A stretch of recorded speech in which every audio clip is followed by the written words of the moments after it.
بسم اللہ الرحمن الرحیم۔ رحیم۔ السلام علیکم ورحمۃ اللہ وبرکاتہ۔ عزیز طلبہ، آج اظہار السنن کا سبق نمبر 80 ہے، اور اس سبق کے اندر ہم باب ما یقول عند سماع الاذان، یعنی اذان سنتے وقت کیا کہنا چاہیے، جو روایات اس بارے میں وارد ہوئی ہیں ان کا ترجمہ اور تشریح پڑھیں گے، اور اذان کے جواب میں کیا کہنا ہوگا، اس کا کیا جواب ہے، اذان کا کیا کہنا چاہیے، اس کی تفصیل پڑھیں گے۔ اس باب کے تحت علامہ نووی رحمہ اللہ تعالی نے 3 احادیث ذکر کی ہیں، ان میں اذان کے جواب کا بیان ہے کہ جواب میں کیا کہنا ہے، اس مسئلے کا بیان ہوا ہے۔ پہلے ہم احادیث کا ترجمہ دیکھ لیتے ہیں۔ باب ما یقول عند سماع الاذان، یہ باب ہے ان روایات کے بارے میں کہ اذان سنتے وقت کیا کہے، اس بارے میں جو روایات وارد ہوئی ہیں ان کے بیان میں ہے۔ پہلی حدیث ہے نبی سعید الخدری رضی اللہ تعالی عنہ ان رسول اللہ صلی اللہ علیہ وسلم قال اذا سمعتم النداء فقولوا مثل ما يقول المؤذن، رواہ الجماعہ۔ ابو سعید خدری رضی اللہ تعالی عنہ سے روایت ہے کہ رسول اللہ صلی اللہ علیہ وسلم نے فرمایا جب تم اذان سنو تو تم بھی وہی کہو جو مؤذن کہتا ہے، رواہ الجماعہ۔ اس کو محدثین کی ایک جماعت نے روایت کیا ہے۔ اب اس حدیث میں آپ صلی اللہ علیہ وسلم نے فرمایا کہ تم بھی وہی کہو جو مؤذن کہتا ہے، تو اجابت جو ہے جواب دینا جو ہے اس کی 2 قسمیں ہیں کہ جواب میں کیا کہا جائے گا۔ ایک تو اجابت بالقول ہے، یعنی کہ زبان سے جواب دینا، تو ائمہ ثلاثہ کی ہاں یہ مستحب ہے، اور احناف کا بھی ایک قول استحباب کا ہے کہ اذان کا جواب دینا مستحب ہے۔ اور دوسرا جو اس کی دوسری قسم ہے وہ ہے اجابت بالاقدام، یعنی کہ اذان سن کر چل دینا۔ 2 قسم کی اجابت مراد ہے۔ ایک اجابت تو ہوتی ہے زبان سے کہ اذان سے جو مؤذن کہتا ہے وہی کہو جس طرح کے حدیث میں بیان ہوا ہے، اور دوسری اجابت بالاقدام ہے، یعنی اذان ہوتے ہی اپنے سارے کام چھوڑ چھاڑ کے مسجد کی طرف چلنا، یہ اجابت بالاقدام کہلاتا ہے۔ اس باب کی دوسری روایت عن عمر بن الخطاب رضی اللہ تعالیٰ عنہ قال قال رسول اللہ صلی اللہ علیہ وسلم اذا قال المؤذن اللہ اکبر فقال احدکم اللہ اکبر ثم قال اشهد ان لا اله الا الله قال اشهد ان لا اله الا الله ثم قال اشهد ان محمد رسول الله قال اشهد ان محمد رسول الله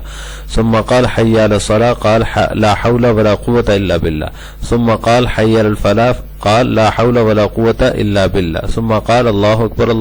قال الله اكبر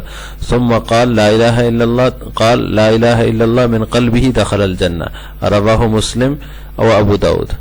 اس روایت کا ترجمہ یہ ہے، عمر بن الخطاب رضی اللہ تعالیٰ عنہ سے روایت فرماتے ہیں کہ رسول اللہ صلی اللہ علیہ وسلم نے فرمایا جب مؤذن اللہ اکبر کہے تو تم میں سے کوئی بھی کہے اللہ اکبر، پھر مؤذن کہے اشہد ان لا الہ الا اللہ تو وہ بھی کہے اشہد ان لا الہ الا اللہ، پھر مؤذن کہے اشہد ان محمد رسول اللہ تو وہ بھی کہے اشہد ان محمد رسول اللہ، پھر مؤذن کہے حی علی الصلاۃ تو وہ کہے لا حول ولا قوۃ الا باللہ، پھر وہ مؤذن کہے حی علی الفلاح تو وہ بھی کہے لا حول ولا قوۃ الا باللہ، پھر مؤذن کہے اللہ اکبر تو وہ کہے اللہ اکبر ثم قال لا الہ الا اللہ، پھر وہ مؤذن کہے لا الہ الا اللہ قال لا الہ الا اللہ تو وہ بھی کہے لا الہ الا اللہ من قلبہ، اپنے دل سے داخل الجنہ تو وہ جنت میں داخل ہوگا۔ اس کو امام مسلم اور ابو داؤد نے روایت کیا ہے۔ اس باب کی تیسری اور آخری روایت ہے وعن عبداللہ بن عمرو بن العاص رضی اللہ تعالی عنہ انه سمع النبي صلى الله عليه وسلم يقول اذا سمعتم المؤذن فقولوا مثل ما يقول ثم صلوا علي فانه من صلى علي صلاة صلى الله عليه بها 10 ثم صلى الله علي الوسيلة فانها منزلة في الجنة لا تنبغي الا لعبد من عباد الله وارجو ان اكون انا هو فمن سأل الله لي الوسيلة حلت له الشفاعة، رواه مسلم۔ عبداللہ بن عمرو بن العاص رضی اللہ تعالیٰ عنہما سے مروی فرماتے ہیں کہ میں نے رسول اللہ صلی اللہ علیہ وسلم کو یہ فرماتے ہوئے سنا کہ جب تم مؤذن کی اذان سنو فقولوا مثل ما یقول تو تم بھی وہی کہو جو وہ کہتا ہے، ثم صلوا علیہ پھر مجھ پر درود بھیجو، فإنه من صلی علیہ صلاۃ بے شک جس نے مجھ پر درود بھیجا صلی اللہ علیہ بہا 10 تو اللہ تعالیٰ اس پر 10 رحمتیں نازل فرمائے گا، ثم صلی اللہ علیہ الوسیلہ پھر میرے لیے وسیلے کی دعا کرو، وسیلہ مانگو، فإنها منزلۃ فی الجنہ، بے شک یہ ایک جگہ ہے، ایک منزل ہے جنت میں، لا تنبغی الا لعبد من عباد اللہ، جو اس کے بندوں میں سے صرف ایک بندے کو ہی حاصل ہوگا، وارجو ان اکون انا ہوا، اور مجھے امید ہے کہ وہ میں ہی ہوں گا، فمن سأل اللہ لی الوسیلہ، بس جس نے اللہ تعالیٰ سے میرے لیے وسیلے کی دعا کی، حلت لہ الشفاعۃ، تو اس کے لیے میری شفاعت منظور ہو گئی۔ رواہ مسلم، اس کو امام مسلم نے روایت کیا ہے۔ اب اس روایت کے اندر آپ صلی اللہ علیہ وسلم نے فرمایا فقولوا مثل ما یقول المؤذن، تو اس سے بھی معلوم یہ ہوتا ہے کہ حی علی الصلاۃ اور حی علی الفلاح کے جواب میں وہی کہنا چاہیے جو کہ مؤذن کہتا ہے، یعنی کہ حی علی الصلاۃ اور حی علی الفلاح جب مؤذن کہے تو اس کے جواب میں بھی حی علی الصلاۃ اور حی علی الفلاح کہنا چاہیے، لیکن بعض دیگر روایات کے اندر اس کی تصریح ہے کہ حی علی الصلاۃ اور حی علی الفلاح کے جواب میں حوقلا، یعنی لا حول ولا قوت الا باللہ کہا جائے گا، یعنی باقی اذان کے جو کلمات ہیں ان کے جواب میں تو وہی کلمات کہے جائیں گے جو مؤذن کہتا ہے، جس طرح کہ آپ صلی اللہ علیہ وسلم نے فرمایا فقولوا مثل ما یقول المؤذن۔ لیکن اس سے یہ بھی پتہ چل رہا ہے کہ جو حیالہ ہے، یعنی کہ حی علی الصلاۃ، حی علی الصلاۃ، حی علی الفلاح، حی علی الفلاح، اس کو حیالہ کہا جاتا ہے اختصار کے ساتھ، تو اس کے جواب میں بھی یہی کہا جائے حی علی الصلاۃ اور حی علی الفلاح، لیکن بعض دوسری روایات میں حوقلہ کا بیان ہے کہ وہ کہا جائے، جیسے لا حول ولا قوت الا باللہ کہا جاتا ہے، اور جمہور کا بھی مختار مذہب اور